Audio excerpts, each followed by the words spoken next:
que eu cheguei atrasada aqui hoje, porque agora, além de ser mãe, eu também virei avó.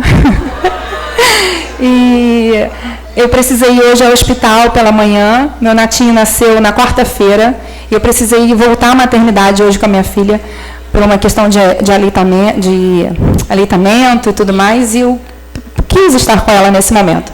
E ela falou uma coisa também que tem muito a ver com a gente, porque ela está sofrendo muito com a questão da amamentação, do leite, e ela chorando, ela falou assim, ai, as blogueiras não mostram isso.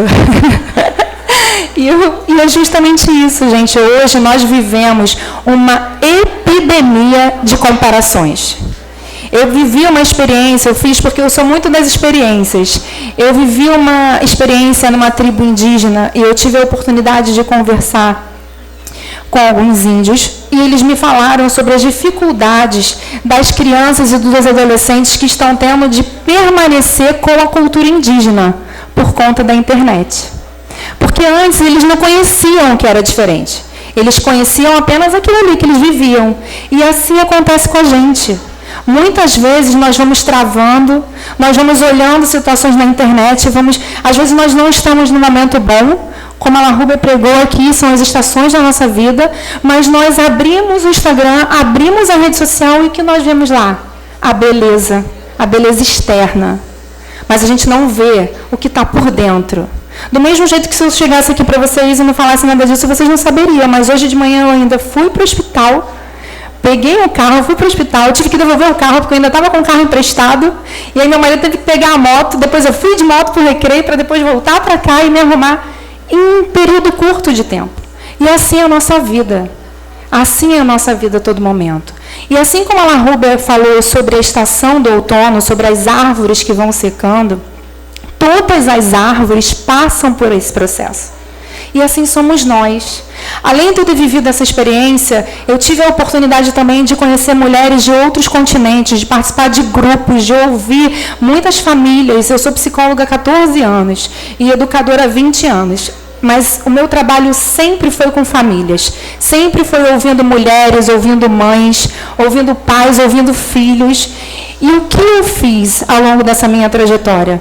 Nesses últimos 3 anos, eu tive também a oportunidade de concluir o meu mestrado fora do país. E eu tive a oportunidade de ouvir mulheres que eu jamais na minha vida imaginei ouvir. Egípcias, muçulmanas, árabes, italianas, portuguesas, indígenas, indianas. E eu pude chegar a uma conclusão. Cada um tem a sua dor. As dores podem até ser diferentes. As necessidades são diferentes. A cultura é diferente. O país é diferente.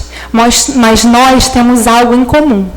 Assim como todas essas árvores que passaram pelo processo, que estão a passar pelo processo de secar, de perder as flores, as folhas, nós também passamos pelo mesmo processo. E temos as mesmas necessidades. Enquanto mulheres, enquanto homens também, enquanto seres humanos. A necessidade de pertencer. A necessidade de ser ouvida. A necessidade de ser acolhida. Porque comigo, durante essas 2 ou 3 semanas, eu passei por um processo muito difícil. E a única coisa que eu queria no momento da minha vida era chorar. E eu liguei para minha mãe e chorei. E está tudo bem. Porque assim somos nós. E eu não sou diferente de ninguém. Independente de se é psicólogo, se é médico, se é índia, seja quem for, nós somos todas iguais no que diz respeito das nossas necessidades. Por quê? Porque nós somos projeto de Deus. Deus nos criou assim. Deus nos criou para a gente se relacionar. Embora tenha momentos na nossa vida que nós não queremos nos relacionar. Mas ainda assim nós temos a necessidade de pertencer. Porque até mesmo nos momentos que nós não queremos nos relacionar, a gente sofre. Porque eu não quero estar lá, mas aí você abre o Instagram, você vê todo mundo e fala, poxa, porque eu não fui. E assim somos nós. Assim somos nós. A necessidade de pertencer está dentro de nós. Assim como eu ouvi muitas mulheres e participei de grupos também, de um grupo específico onde eu imigrei, morei fora do país, e todo mundo tinha a mesma necessidade de ter o contato, porque são idiomas diferentes. Nós abrimos um grupo. Na primeira semana, nós recebemos 3 pessoas na nossa casa. Na segunda semana, 15. Na terceira semana, 50 pessoas. Em uma cidade pequena. Porque era uma cidade onde não se tinha idioma português, eram poucos brasileiros, famílias sem rede de apoio, sem ter relacionamento, sem ter com quem falar. Tinha necessidade de quê? De pertencer. E eu participava de grupo para poder aprender o idioma, assim como todas essas pessoas de diversos países. Por quê? Porque eu precisava pertencer àquele local. E assim somos nós. E eu queria fazer uma experiência com vocês. Eu queria que vocês pegassem agora a identidade de vocês.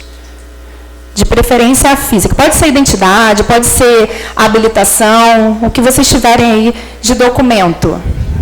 Fiquem com ela na mão. Você coloca para mim?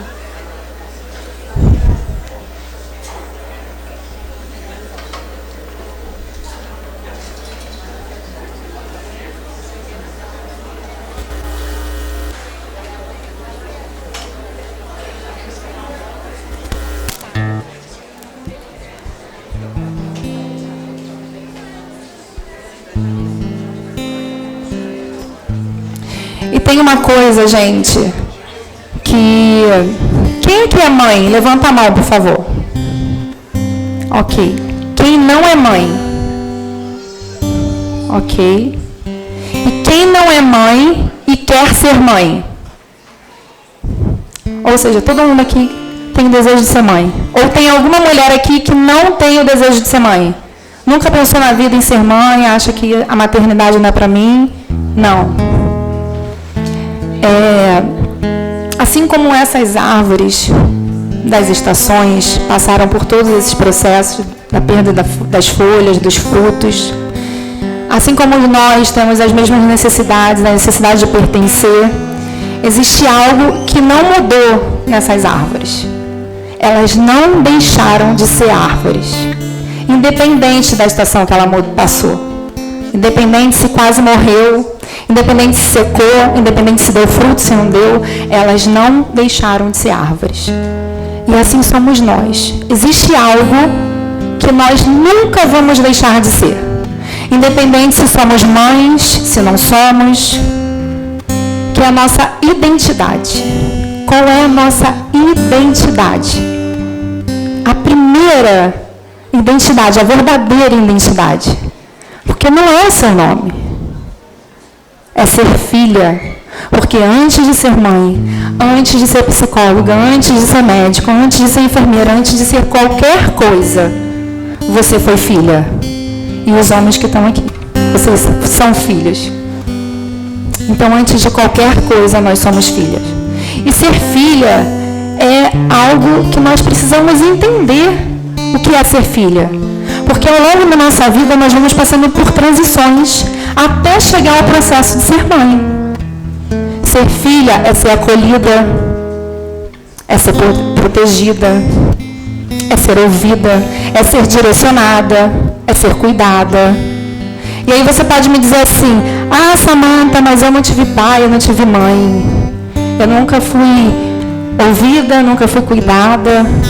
Mas independente de quem foi o seu pai e a sua mãe, você é filha. Nós não somos filhos de chocadeira. Independente.